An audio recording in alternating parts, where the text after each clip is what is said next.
I mean, I do have some good news. I got some emails, and I have an interview. Pay rent, per se? He doesn't, never really paid rent here.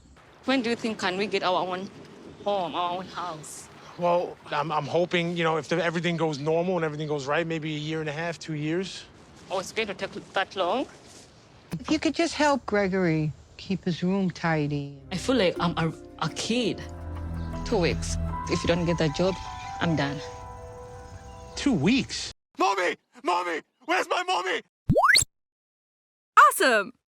Every 90 Day Fiancé season, I always hope to get at least one couple I really root for. A pair I think maybe has a sweet love story, has some sort of chemistry, good banter. A couple that is real. Sadly, that's rare these days. Instead, we get this crap. And for a moment, I thought that Gregory and Joan could be that couple. The pressure. Try to make me wet. I already did. The way she looked at the camera. This couple has all of the signs of being real. But I was also hoping that they would be likable. Greg seemed to have that potential, at least for a few seconds. He comes off like a nice guy. I'm Gregory, I'm 35 years old, and I'm from Long Island, New York. He has this story about how he grew up in an Italian-American household where a lot of family time was centered around food. I used to be like 480 pounds. It's insane. I couldn't even tie my shoes at one point. It was so bad. He then got control of his health, lost 200 pounds, and decided that he wanted to redefine his life. I actually fell asleep on a gentleman's shoulder on an airplane, and he turned out to be from Uganda, East Africa. He owns a safari company. And after talking to him for 6.5 hours straight, he actually ended up inviting me to Uganda. And that's when he met Joan. He met her when he first checked into the guest house, but he went back to the US and had no way to contact her. A year and a half later, I still was thinking about her. But then she somehow found him on social media, and they started talking online. I ended up going back to Uganda, and I proposed to her on her birthday. And then there's Joan. She's smart, successful. And then you're like, okay, great. This could be it. This could be the couple that I'm rooting for. But unfortunately, there is a fatal flaw that Greg has. And it sadly just makes this entire story more snark-worthy than hopeful. And that flaw is that Greg is a giant man baby. I'm living at home with my mother here on Long Island. Do I baby Greg, spoil him maybe a little? So he lives with his mom, Lucille. And here's the thing. Our home's very expensive right now in the US. Hell yes. So when he says he can't afford to buy a place yet, that's okay. But there's an underlying issue here. It's not like, hey, he's staying at his mom's just to get on his feet, to save money. No.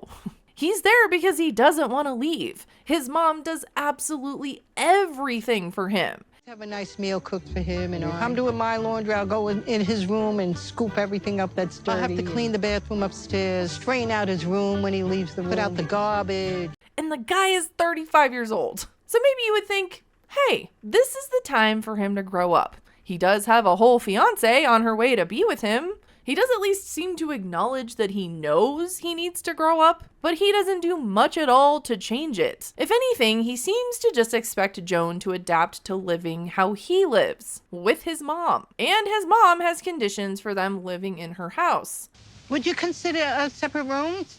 Although Greg is a 35-year-old adult, he does have to consider what his mom wants. It's her house, and he doesn't pay any bills there. We're not necessarily paying rent, so when she asked me to do something like this, I have to take it very serious. But when Joan does arrive in the US, I think she does exactly what I did. She saw this nice guy and thought, he might have some potential. And at this point, he had to have lied at least a little bit about his situation. Oh, I'm living with my mom. It's temporary. I'm gonna open my own bakery. Come live with me in the US. There had to be something that he was saying to make her want to come over. But when he picks her up from the airport with a sweet gesture of sourdough bread with her name on it, aw, he made sourdough for Joe. She gets in the car, is excited about being here in the US to be with her fiancé, but then is instantly blindsided when Greg says this. Maybe you wanted to sleep in like a separate room. I'm not sleeping in a separate room. Oh, separate rooms? That sentence, how he said it, tells her all she needs to know about what she's walking into. And the more you get to know Greg, you're thinking, yeah, she either really had no idea or was very misled. It has to be one of the two. No amount of sourdough will fix the situation either. I'm sad. I feel like crying just because of thinking of that situation. So how was this going to work out? You already very early can see Joan getting disappointed by Greg's situation in the US. And it was that first request for staying in separate rooms that makes her cry.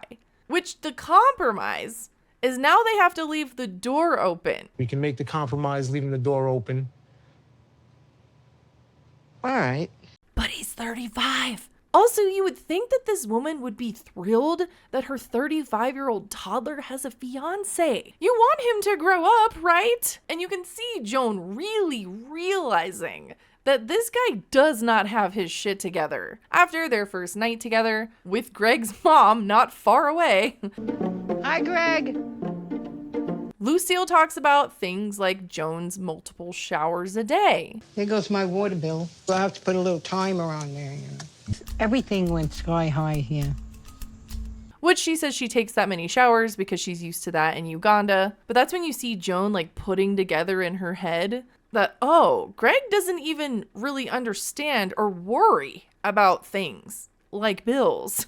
Kind of like when you throw your laundry down the basement and all of a sudden it just comes back clean and folded, No, right? Like, there's a hot water bill, there's electric bills. And I can't tell if he's joking when he says this. Joan, girl, what are you doing here? And hold on, because it gets worse. Ready? Wow. And if you could just help Gregory keep his room tidy. Make sure Gregory keeps his room clean. So at this point, probably like you are watching, I was getting Colt and Debbie vibes. You know, the whole man-child is all but breastfed by the mother. But, and this is gonna shock you, because I have to give Colt credit here. I know, not used to doing that. Because while Colt's mom did drive him to and from it, Colt had a job. He was actually contributing to the household financially. And they talk about off and on how Colt was taking care of Debbie in a lot of ways as well. You know it's not good if Greg is making Colt look good. Because in the grocery store scene, not only does Greg not have a job,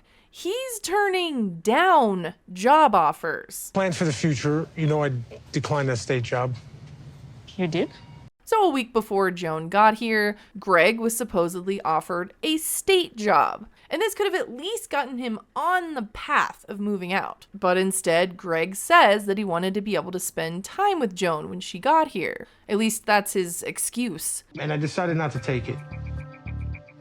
You turned down a New York State Department job? Civil service, yes. Which, I mean, if this really happened a week before Joan got here, like it says, we don't know, they edit things kind of weird sometimes. I feel like he could have set a start date a few weeks from when she arrived, right? I felt like that was edited very vaguely. You know, and it's not necessarily something I was really passionate about. I think I would have been kind of like not miserable going to work. I just wouldn't have enjoyed it at all. It just wasn't what I wanted to do, you know? So I feel like when he says, oh, I wanted to spend time with you, I don't buy it. I just get the impression that he's lazy. So once again, Joan is crying. And I would too. Oh my God. So first, it was Greg asking if she wanted to stay in separate bedrooms to please mommy. And now she's crying because he turned down a job and doesn't seem to have anything else lined up. And she just continues to get disappointed when she learns that their living situation includes them living with Greg's mom for more than just a few months. Well, I'm hoping, you know, if everything goes normal and everything goes right, maybe a year and a half, 2 years. Oh, it's going to take that long? And that just makes you wonder, what did they talk about when they were in the K-1 visa process? You can't tell me that they're just now having this conversation. Her reaction is telling me that this is completely new information. 2 years before we get our own place. This is really crazy. I feel like I'm a kid. I mean, you are engaged to one. You know, I want to feel bad for her, but we still don't know. Did she not know any of this before or was told something else? That's not clear. The only thing clear at this point is that Greg doesn't have any money. You know, I did have a little bit of debt. I guess like $8,000, a little bit more than that in debt. And we see Greg playing on his computer, not applying to jobs. And Joan is already picking up after him. I'm used to just having my mom nag and bicker at me and picking up after me. Now I have to worry about another lady just nagging me. This is not good. Yeah, she should go back to Uganda. Even Greg's closest friends, John and John, don't have confidence in Greg. Living in his mother's house at the age of 35. There's multiple opportunities he could have taken throughout his life that he has chosen not to do because he just doesn't want to punch someone else's clock.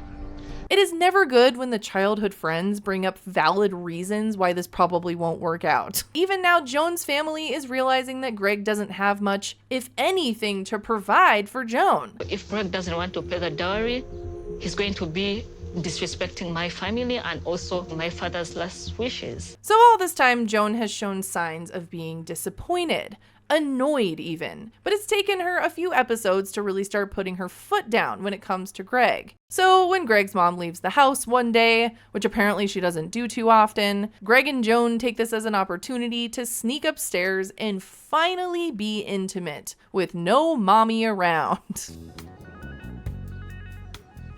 It was very nice of the editors to say 1 hour later and not 10 seconds later. So they come out of the house in their bathrobes. Greg is all relaxed, but Joan's not feeling relaxed at all. She's upset by the fact that they had to wait until Greg's mom was out of the house to do what they want. I enjoy the time we have together, but when will this stop? It's just killing me to stay here for 2 years. And I think that it really hit her that this could be her life forever. And Greg's not acting like this is temporary anyways. He's happy this way. I think during that scene when they were walking the dogs and Greg admitted that they would be at his mom's at least until they got off their feet, she still had some hope then that it was temporary. But something now must have hit her, this realization that this could be her forever. And the hope is dwindling. I feel like if you don't get a job, I want to go back to Uganda. When they start to talk about it, he admits that he should have just taken the state job, but then tries to shift the blame and says like, hey, I did this to spend time with you, to go on vacations with you. I've lived my life a certain way so I can do things with you. Don't worry, I told you about it. Yeah, it's 15 cows. But now, this is the time we're really going to see if he's actually willing to do things to change his life to be with Joan. $3,000 almost. Because she's not just upset about where they live. It's about him being able to pay the dowry for her, being able to take care of them. I mean, they also need to pay for a wedding, technically. People do afford it, just you who can't afford. So it's not like people can't afford it. It's just you. So we're going to find out this season with Joan if this guy is really willing to change, to do things to make them happy. Should we get married? I mean, like, you know, what if the job doesn't come through? And on the other side of that, we're going to find out how much Joan is willing to put up with. Is she okay with being Greg's mommy? Because that's what he's used to. She's going to have to take over that role in some way. But what's wild to me is now she's trying to set some boundaries. The boundary is, if you don't get a job, I'm going back to Uganda. I still want to go back if you don't get a real job. It's not like, hey, if we don't move out right now, I'm going to leave. And his response to that is already like, well, that's not fair. I don't know, it just hurts, maybe. It really does that you would say that, you know? I'm so curious to see if this will work out. They're arguing over if Greg is even willing to try to take care of them. I mean, I do have some good news. I got some emails, and I have an interview. 2 weeks. If you don't get that job, I'm done. So while I was watching these episodes, I got this feeling that Greg sounded familiar. His mom, too. It was bothering me. But then I saw this post on Reddit, and oh my God, that's who Greg reminds me of. Teddy from Bob's Burgers.